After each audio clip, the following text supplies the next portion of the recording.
sin adelantarnos a la predicación, sí debemos concluir que es una pregunta muy humana, muy real. No es una pregunta que todos necesariamente lleguemos a hacernos, pero sí es una pregunta que cualquiera de nosotros podía hacerlo. Es que es una pregunta muy, muy humana. Y esta pregunta no nace de un incrédulo. Juan el Bautista no es un incrédulo. Nace de un hombre que había dicho: he aquí el Cordero de Dios. Y ahí está el contexto. Hay un cristiano, seguidor de Cristo, que bautizó a Jesús, que dijo: he aquí el Cordero de Dios, que reconoció a Jesús y que le está preguntando: ¿eres tú o esperamos a alguien más? Y aquí nosotros encontramos una gran enseñanza, porque la fe verdadera también puede atravesar momentos de confusión cuando Dios obra de una manera distinta a lo que nosotros esperamos. Porque normalmente nosotros tenemos una forma en que creemos que Dios va a actuar. Si oramos, Dios va a hacer esto. Si hacemos esto, Dios va a hacer aquello. Pero ¿qué pasa cuando Dios actúa completamente diferente a lo que nosotros pensamos? ¿Qué pasa? Que cuando nosotros hacemos todo mal, Dios nos bendice para bien. ¿Y qué pasa si nosotros hacemos todo bien y Dios permite que nos pase todo mal? ¿Qué sucede cuando Dios actúa de una manera completamente distinta a la que nosotros pensamos? Entrando ya en la sección que vamos a meditar esta mañana, solamente para captar la unidad completa del texto, nosotros necesitaríamos estudiarlo hasta el versículo 19. Entonces, del versículo 1 hasta el versículo 19, nosotros tenemos toda una unidad completa. Sin embargo, en esta unidad completa nosotros tenemos dos grandes temas, y esta mañana nos vamos a enfocar solamente en el primer gran tema, y lo vamos a dividir en tres partes, y esto nos va a permitir que el sermón no solo sea explicado de mejor manera, sino que nosotros podamos tratar el tema principal del texto, las dudas del cristiano. Dice Mateo 11, versículo 1: y sucedió que cuando Jesús terminó de dar instrucciones a sus discípulos, se fue de ahí a enseñar y a predicar en las ciudades de ellos. Al oír Juan en la cárcel de las obras de Cristo, mandó por medio de sus discípulos a decir a Jesús: ¿eres tú el que ha de venir o esperamos a otro? Jesús le respondió: vayan y cuéntenle a Juan lo que oyen y ven. Los ciegos reciben la vista, los cojos andan, los leprosos quedan limpios, los sordos oyen, los muertos son resucitados y los pobres se les anuncia el evangelio. Y bienaventurado es el que no se escandaliza de mí. Oremos. Señor Jesús, sabemos sobre las dudas que nosotros podemos tener. A veces dudamos, Padre, y eso no significa que seamos incrédulos. Pero es verdad que queremos ciertas respuestas. Hoy, al escuchar la pregunta de Juan, escucha también nuestras preguntas. Ayúdanos a no tropezar cuando tú obras de una manera distinta a la que nosotros pensamos y nos das una respuesta distinta a la que nosotros queremos. Ayúdanos, Padre. Amén. Como les había mencionado, vamos a dividir el sermón en tres partes. Mi primera parte es cuando las circunstancias ponen a prueba nuestra fe, versículo 1 al 3. Lo vuelvo a leer. Y sucedió que cuando Jesús terminó de dar instrucciones a sus discípulos, se fue de ahí a enseñar y a predicarlas en las ciudades de ellos. Al oír Juan en la cárcel de las obras de Cristo, mandó por medio de sus discípulos a decir a Jesús: ¿eres tú el que ha de venir o esperamos a otros? Ahora, esto es un contraste enorme, porque Jesús está enseñando y predicando en las ciudades de Galilea. La obra avanza, las multitudes se agolpan, los milagros se empiezan a multiplicar, pero Juan está en la cárcel. Jesús está trabajando en su misión, en su obra, pero Juan está en la cárcel. Es un contraste enorme.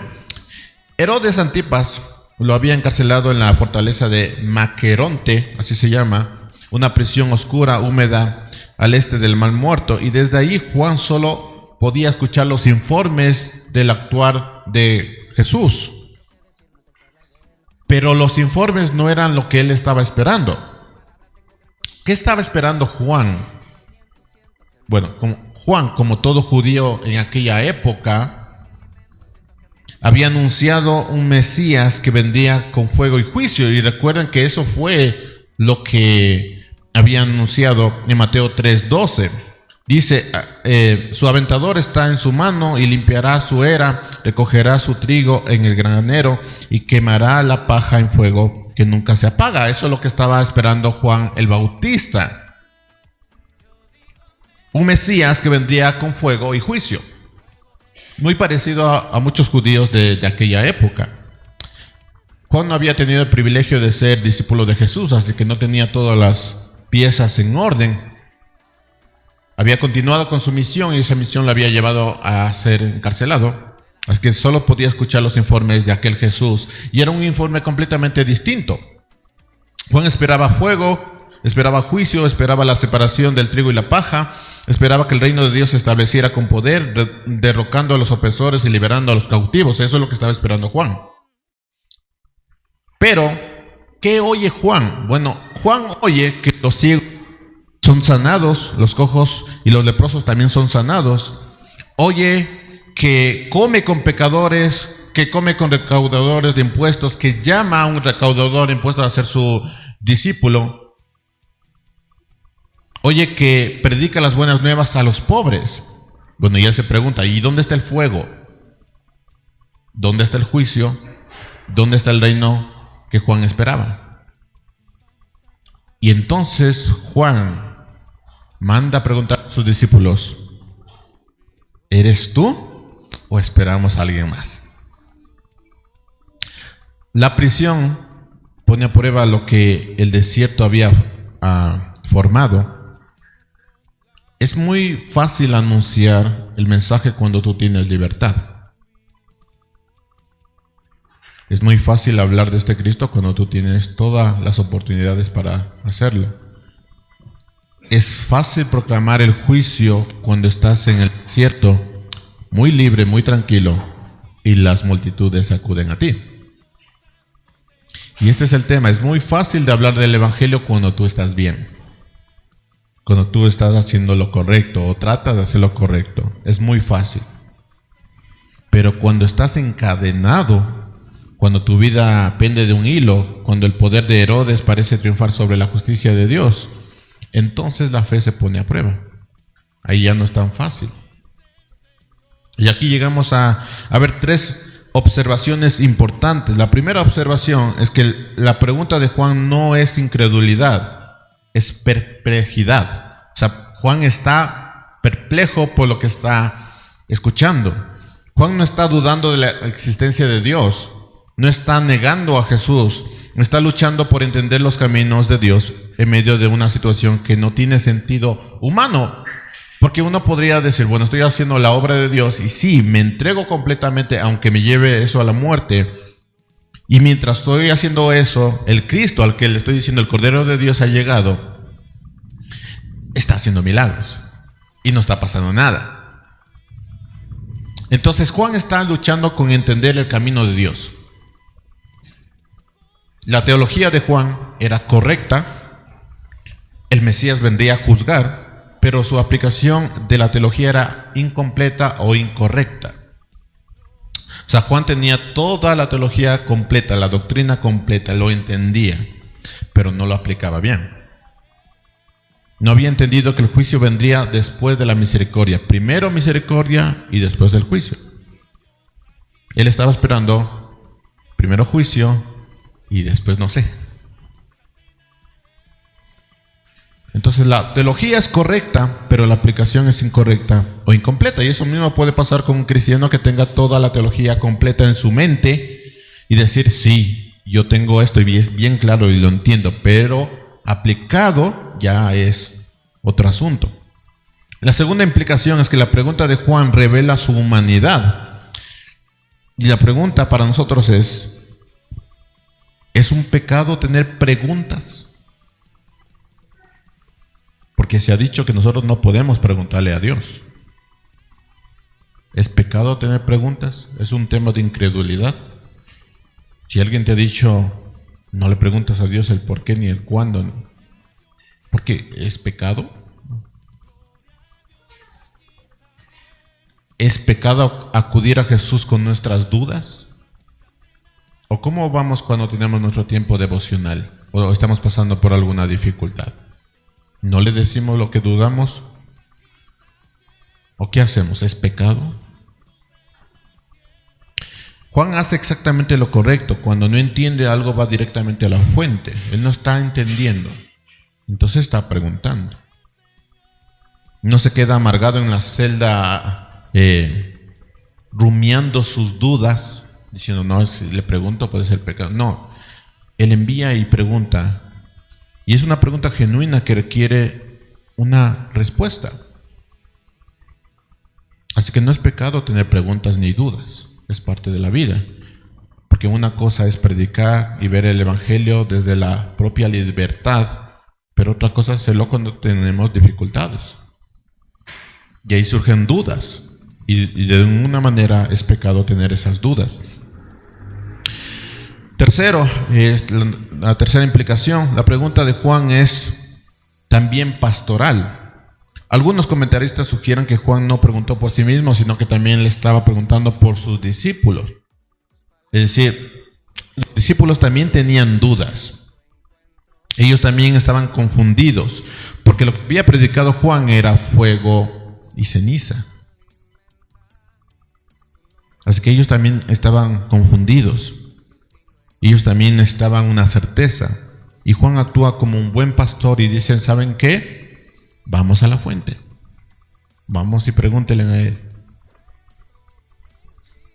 Así que Juan está actuando como un buen pastor que cuida a los suyos incluso en medio de su propio sufrimiento. Así que la fe verdadera también puede luchar con preguntas. Un buen cristiano puede tener preguntas. Puede tener dudas. No todas las dudas nacen de la incredulidad. A veces nacen del sufrimiento. Muchas crisis espirituales nacen cuando confundimos nuestras expectativas con las promesas de Dios. Y entonces cuando sufrimos y tenemos dudas, ¿a quién deberíamos ir? A la fuente. Todos nosotros pasaremos por dudas. Todo buen cristiano tiene dudas. Así que hermanos, ¿cuántos de nosotros hemos hecho la misma pregunta? Tal vez en voz alta, quizás no en voz alta, pero con el mismo corazón. Cuando las oraciones no son respondidas, cuando la enfermedad no es sanada, cuando la situación no cambia. Señor, ¿eres realmente quien dijiste ser? ¿O debo esperar a otro? ¿Este es el verdadero camino? ¿O tengo que buscar otro camino? ¿Estoy haciendo bien? ¿Estoy haciendo mal? Porque la situación no ha cambiado. Las oraciones no son respondidas. Todos tenemos un porqué delante del Señor. ¿Por qué está sucediendo esto? Una enfermedad, una pérdida, una oración sin respuesta, una cárcel. Todos tenemos un porqué. Así que la pregunta no siempre es pecado. Lo peligroso es tomar una decisión adversa por no entender sus caminos. Eso es peligroso. Pero tener dudas es parte del cristianismo. Si usted está teniendo una crisis de fe hoy, o si va a tener una crisis de fe en algún momento, porque puede ser que sí la tenga, tranquilo, no está solo. Juan, como todos nosotros, pasaremos por ese tipo de dudas. Y Jesús respondió, y de hecho, eso es parte del camino. Tenemos dudas, Jesús responde.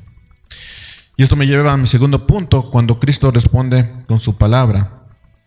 Versículo 4 al 5, Jesús les respondió, vayan y cuéntenle a Juan lo que oyen, lo que ven. Los ciegos reciben la vista y los cojos andan, los leprosos quedan limpios, los sordos oyen, los muertos son resucitados y los pobres se les anuncia el evangelio. Si usted fuera Juan y mandara a preguntar, ¿eres tú o no eres tú? ¿Cuál sería la respuesta que quisieran? Un sí o un no. Eso es lo que quisiera. Pero Jesús no responde con un sí simple. No dice, sí, Juan, yo soy el Mesías, tranquilo, no te preocupes. Muere tranquilo, en paz. Yo soy. Tampoco dice, no, Juan, espérame, voy a ver si viene otro después de mí. En cambio, Jesús responde con las escrituras. Y él menciona varias citas. Menciona Isaías 26, 29, 35, 53, 61. Si alguien se preguntó por qué tenemos que leer la Biblia y sabemos de memoria, vean el ejemplo de Jesús. Y habla de estas citas como señales del tiempo mesiánico. Y Juan, que era el precursor del Mesías, conocía perfectamente estas profecías. Él había esperado estos signos sin entender que estos eran los verdaderos. Y Jesús le está diciendo, Juan, si estuviéramos hoy, abre tu Biblia y lee Isaías. Juan le pregunta, tengo dudas, Señor, ¿eres tú o es otro? Y Jesús le responde, abre tu Biblia y lee Isaías.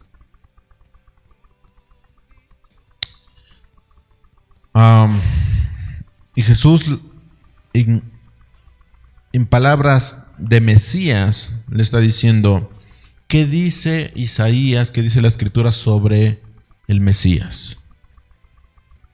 Pues eso exactamente es lo que estoy haciendo. Los ciegos reciben la vista, Isaías 35. Los cojos andan, Isaías 35. Los leprosos quedan limpios, Isaías 53. Los sordos oyen, Isaías 35. Los muertos son resucitados, Isaías 26. Y a los pobres se les anuncia el Evangelio, Isaías 61. Es una respuesta que parece en código. Solo el que estaba esperando ciertos acontecimientos sabría la respuesta. No es un sí directamente, es un sí, pero para quien entendía ese sí. Y Jesús está diciendo, Juan, no te fijes en lo que no estoy haciendo. Fíjate en lo que sí estoy haciendo. Y compáralo con lo que dice la Escritura. En otras palabras, ¿tienes dudas? Como todos vamos a tener. Bueno, no te fijes en lo que estoy haciendo, sino en lo que estoy haciendo en perspectiva de la Escritura. ¿Es acorde a la Escritura? Lee tu Biblia. Compáralo con lo que dice la Escritura. Porque es verdad que a veces nos quedamos solamente con las bendiciones que son buenas para nosotros, pero no estudiamos el actuar de Dios en el contexto más completo. Permítanme decirles una gran verdad. Algo que los cristianos fallan mucho, especialmente en esta época, es que dejaron de estudiar la Biblia y especialmente los temas en cuanto a la profecía. Y de ahí sacaron un montón de temas. Si hay una guerra en tal lado, entonces Cristo ya viene. Aunque Cristo ya dijo que venía, entonces no es gran noticia, ¿no? Pero empezamos a decir, no, es que es por esto, es que ya es señal. Si viene una pandemia como el COVID, entonces ya nos vamos. Y empezamos a comparar estos eventos a algo que creemos que va a suceder. Y después cuando no sucede, de hecho el COVID ya pasó hace muchos años. De hecho muchos de nosotros nos seguimos enfermando de COVID. Y todo bien después. Y no ha venido el Señor.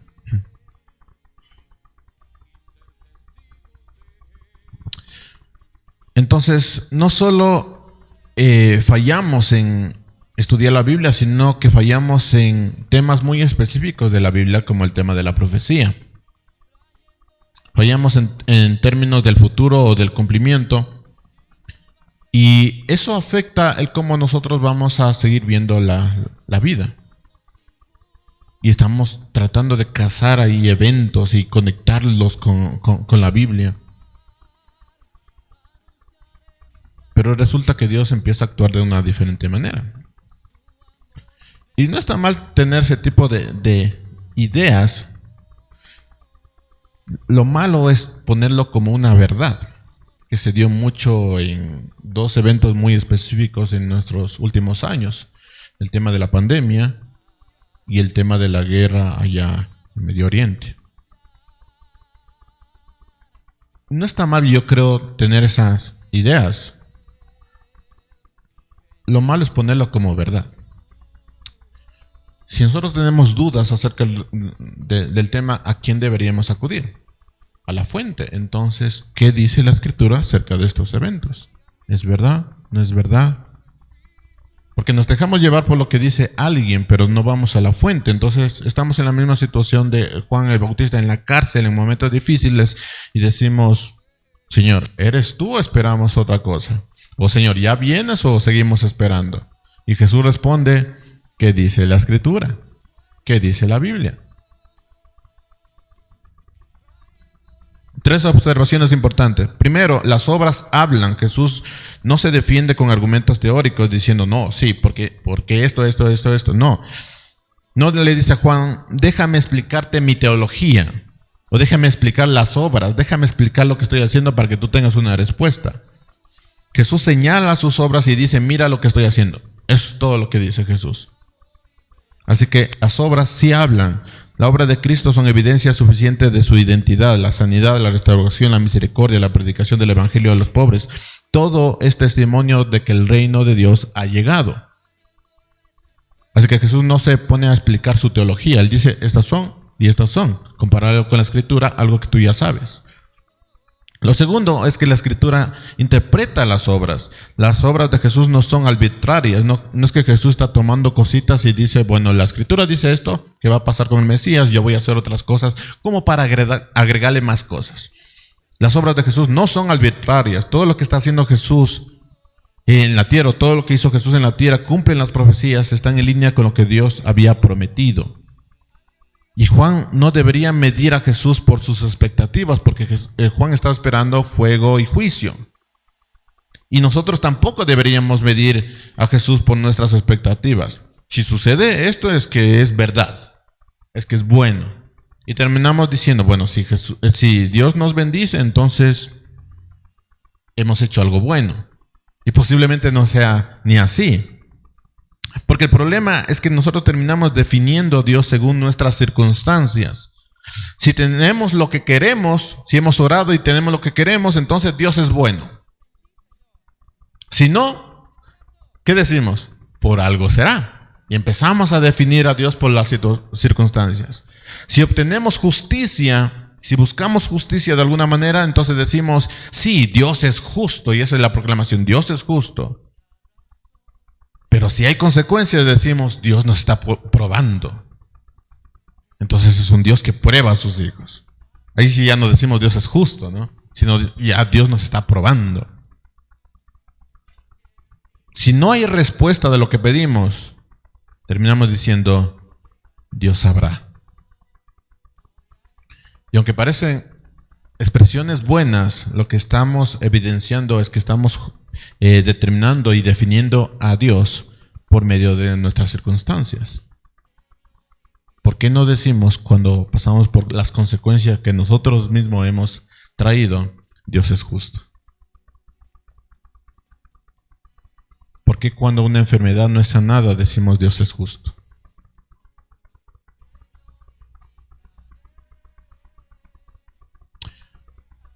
¿Por qué cuando alguien está pasando por juicio no decimos Dios es bueno? Dios sabe. Entonces terminamos teniendo una teología correcta. Dios es justo, Dios sí prueba, Dios sí sabe, Dios entiende todo, Dios es bueno. Esto es una teología correcta, pero la aplicación es incorrecta. Entonces la Escritura debe ser el filtro a través de la cual nosotros interpretamos nuestras circunstancias. Tenemos dudas, vamos a la Escritura. Antes de manifestar o determinar o definir a Dios por nuestras circunstancias, ve a la Escritura. ¿Es acorde esto a lo que dice la Escritura? Tercero, Jesús dirige la mirada de Juan Jesús está diciendo: Juan, no mires solamente tu prisión, mira todo lo que Dios está haciendo. Un problema del ser humano es que se ve a sí mismo como el centro del universo. No sé si lo han pensado. Por eso terminamos diciendo: no, mis problemas son distintos a los demás. Nadie sufre igual que yo. Nadie tiene el mismo problema que yo. Pero si ves que la gente sufre igual que tú, dices: no, es que yo no es la misma situación. Y creemos que somos el centro del universo. Jesús dirige la mirada de Juan de sus circunstancias a la evidencia del reino. Si bien Juan estaba en la cárcel, Jesús les dice: mira lo que estoy haciendo. Hay que imaginarse la cara de Juan al escuchar la respuesta. Yo trataba de tener en mente la cara de Juan, porque los discípulos de Juan regresan a la prisión, entran en la celda oscura. Juan los mira con ansiedad. Entonces, ¿qué? Si eso no es, ¿qué me dijo? Y ellos le dicen: Maestro, Jesús nos dijo que te contáramos lo que hemos oído y hemos visto. Los ciegos ven, los cojos andan, los leprosos quedan limpios, los sordos oyen, los muertos se resucitan y a los pobres se les anuncia el evangelio. Juan escucha esto y entonces entiende: Isaías se está cumpliendo. Es Jesús el que estábamos esperando. Mis hermanos, aquí Cristo está fortaleciendo la fe, recordándonos quién es Él por medio de su palabra y de sus obras. Cuando la vida produce preguntas, no interpretes a Dios por tus circunstancias, interpreta tus circunstancias a la luz de la palabra. A veces haces todo bien y te sale todo mal. ¿Eso es acorde a la obra de Dios? Por supuesto que sí. A veces hay gente que hace todo mal. Por eso dice la palabra que no envidiemos al malvado. Porque a veces haces todo mal y resulta que te pasan todo bien. ¿Es acorde al obrar de Dios? Sí. Todo es acorde al obrar de Dios. Hermanos, ¿cómo responde Jesús a las dudas? Bueno, responde con la misma escritura. Cuando nosotros no entendemos lo que está pasando, vuelve a la escritura. ¿Qué dice Dios de sí mismo? ¿Qué prometió? ¿Qué ha hecho en la historia? Volvamos a la escritura. No determinemos a Dios por nuestras circunstancias, que sean las circunstancias vistas a la luz de la palabra. ¿Es acorde esto? ¿Soy el único? Si nosotros juzgamos a Dios por las expectativas, siempre va a salir Él perdiendo. Pero si juzgamos nuestras circunstancias a la luz de la palabra, entonces nosotros vamos a encontrar paz. Y en el momento de que nosotros juzguemos la vida según nuestras expectativas, es Dios el culpable. Es que Dios dijo que es bueno. Es que está en su palabra. Entonces Dios termina siendo el culpable. Uno no llama justicia a las consecuencias. Uno dice: me está poniendo a prueba.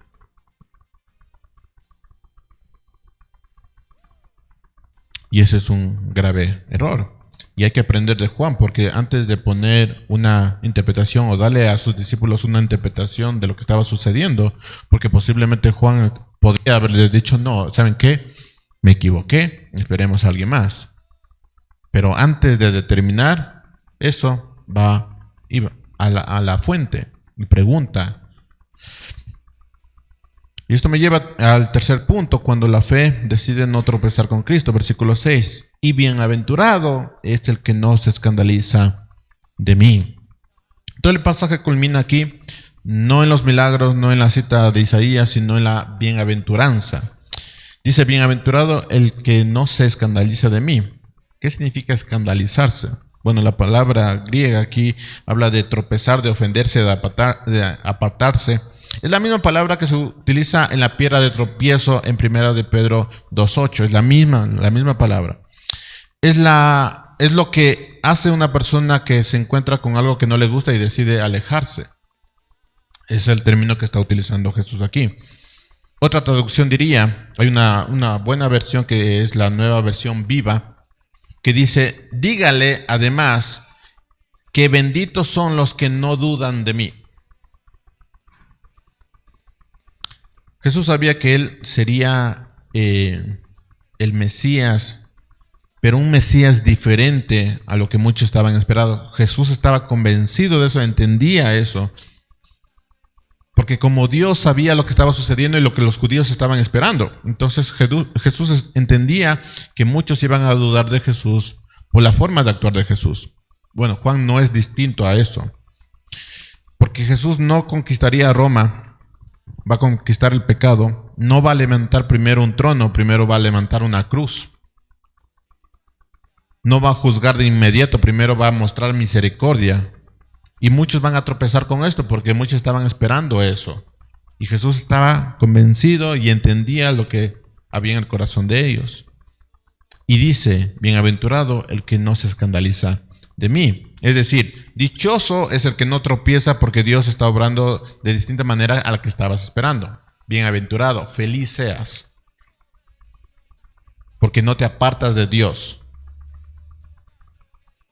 Dichoso es el que no se aparta cuando el Mesías no actúa como él esperaba. Dichoso es el que sigue confiando aunque no entienda lo que está sucediendo. Dichoso, feliz. Y aquí hay tres observaciones importantes. Primero, la bienaventuranza es una advertencia amorosa, porque Jesús sabe que hay personas que van a rechazar precisamente porque no hacen lo que ellos esperaban. Y van algunos a la iglesia esperando que todo suceda de la mejor manera. Y también es un problema que alguien te diga, ve a la iglesia y tu matrimonio se va a arreglar. Ve a la iglesia y tus hijos van a estar bien. Y cuando vas a la iglesia, participas de ella, resulta que no sucedió lo que esperabas. Entonces la bienaventuranza también es una advertencia. Y les dice, dichoso el que no tropiece. Esto no es una bendición para los perfectos, ustedes son dichosos, sino para los que a pesar de la confusión siguen aferrándose a Dios. Porque todo el mundo va a tener dudas. Lo segundo, la fe madura acepta al Cristo real, no al Cristo imaginario. Muchos siguen a Jesús mientras Él cumple sus expectativas, y eso es algo real de la religión, del cristianismo en general. Si no cumple tus expectativas, entonces me voy a otra religión o a otra iglesia, ¿no? Si no se predica como yo quiero, porque me están hablando de pecado, de que soy imperfecto, de que no se van a solucionar mis problemas si sigo a Cristo, entonces me voy a otro lugar a recibir lo que estoy queriendo. Entonces, muchos siguen a Jesús mientras cumple sus expectativas. Pero el verdadero discípulo permanece cuando no entiende los tiempos de Dios, ni el actuar de Dios, ni cómo Él ve las cosas. Permanece fiel a Cristo, aunque Él no le dé lo que quiera, ni entienda cómo Jesús está actuando. Y tercero, el escándalo de Cristo es la cruz. Pablo lo entendió de esta manera. Cuando habla en 1 Corintios 1:23, dice, para los judíos ciertamente es tropezadero, pero para los gentiles es una locura. Es que es una locura seguir a Cristo. Porque no te garantiza nada, ni la vida.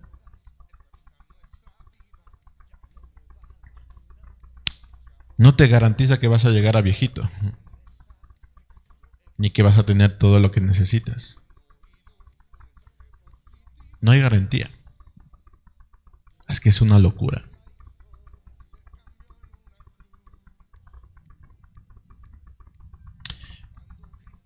El Mesías crucificado es un escándalo. No se ajusta a las expectativas de nadie, pero sí es coherente a la sabiduría de Dios. La fe madura permanece cuando acepta a Cristo tal y como es Él, no solo como quisiéramos que fuera. La verdadera fe no descansa en lo que Dios haga siempre y si cumple lo que esperamos. Descansa en que Jesús sigue siendo el Mesías y punto. No solo es tener una teología correcta, sino saber cómo aplicarla.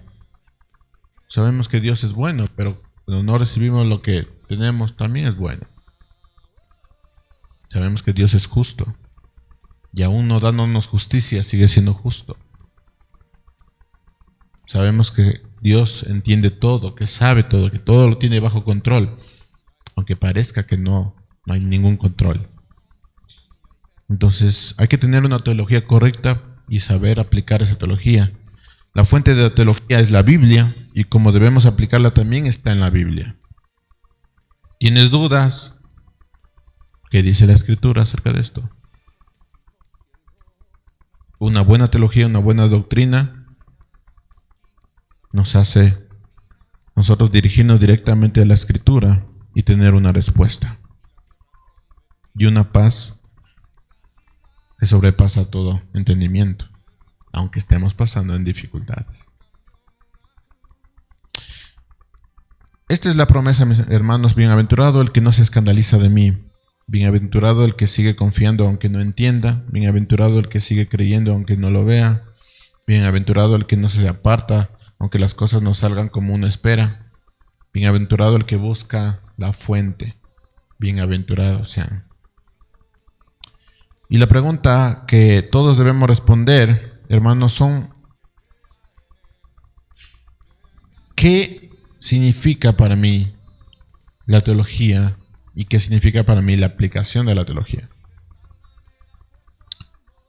¿Qué significa entender que Jesús, que Dios, que el Espíritu Santo son justos? ¿Qué significa eso?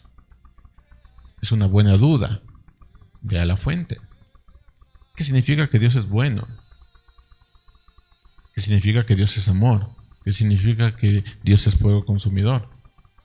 ¿Qué significa la obra de Cristo? ¿Qué significa el Evangelio? Que le recuerdo, a veces solo nos quedamos con Juan 3:16, pero hay el versículo 17, 18, 19. ¿Qué significa todo esto? ¿Y cómo lo aplicamos? 3 cosas para recordar de este pasaje. Cuando las circunstancias producen preguntas, Juan dudó y no fue pecado. Eso es lo que nos enseña el pasaje. La duda no es pecado. Fue una crisis de fe y la crisis de fe tampoco es pecado. Y Jesús respondió con compasión. Lo segundo que aprendemos de este pasaje es que cuando Cristo responde con las Escrituras, Jesús no dio un sí fácil, mostró el cumplimiento profético por medio de las Escrituras. Y eso nos llama también, o nos motiva también a leer la Escritura. Si Jesús dijo que enviaría a alguien que nos va a recordar lo que Él nos enseñó, ¿qué recordaremos si no estudiamos? Entonces Jesús dirigió la mirada de Juan hacia la evidencia del reino, la Escritura. No fue un sí directo. Y a veces nosotros también esperamos un sí o un no directo. Y resulta que te dice: ve a la Escritura. Y tercero, cuando la fe decide no tropezar con Cristo, bienaventurado el que no se escandaliza de mí, dice, la fe madura permanece cuando acepta a Cristo tal y como es, no como quisiéramos que fuera. Y una parte importante de aquí de aceptar a Jesús tal y como es entender quién es Jesús. Y otra vez, ¿quién es Jesús? Ve a la Escritura. Todos en algún momento vamos a pasar por la cárcel de Juan, por una crisis de fe. Momentos en donde pareciera que Dios guarda silencio. Momentos donde nuestra expectativa chocan con la providencia de Dios. La pregunta no será, ¿entiendo todo lo que Dios hace? Esa no es la pregunta. La pregunta verdadera es, ¿seguiré creyendo aunque Dios no haga lo que yo quiero?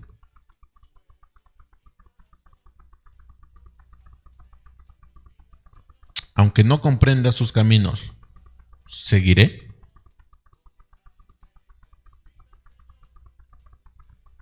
¿O habrá domingos en que digan, esta semana no me fue muy bien. Me siento triste. ¿Seguiré? ¿Seguiré adelante aunque no entienda? Es la verdadera pregunta. Porque nuestra fe no descansa en lo que Dios haga siempre, lo que esperamos. Descansa en que Jesús sigue siendo el Mesías, aunque actúe de maneras que nosotros no esperemos. Benditos sean los que no dudan de Él, ni se escandalizan, ni se separan, ni tropiezan. Benditos sean los que se mantienen en Jesús. Mis hermanos, ¿estás esperando que Dios actúe de cierta manera y no lo hace? ¿Estás confundido porque tus oraciones no son respondidas? ¿Estás tentado a buscar a otro? ¿Has tenido alguna crisis de fe? Juan dudó. Jesús no lo rechazó, le contestó. Y Jesús te dice hoy lo mismo que le dijo a Juan. Mira mis enseñanzas. Los ciegos ven, los cojos andan, los muertos resucitan, los pobres son evangelizados. Y ustedes saben que eso es sombra de lo que ha de venir. El Mesías está aquí, no te apartes, no te escandalices, confía. No importa lo que otros digan, la verdad se justifica con los hechos. Hay hechos. Dice Romanos que su palabra está en la creación y que nadie tiene excusa. Hay hechos. La pregunta es, ¿lo aceptas o esperas a otro?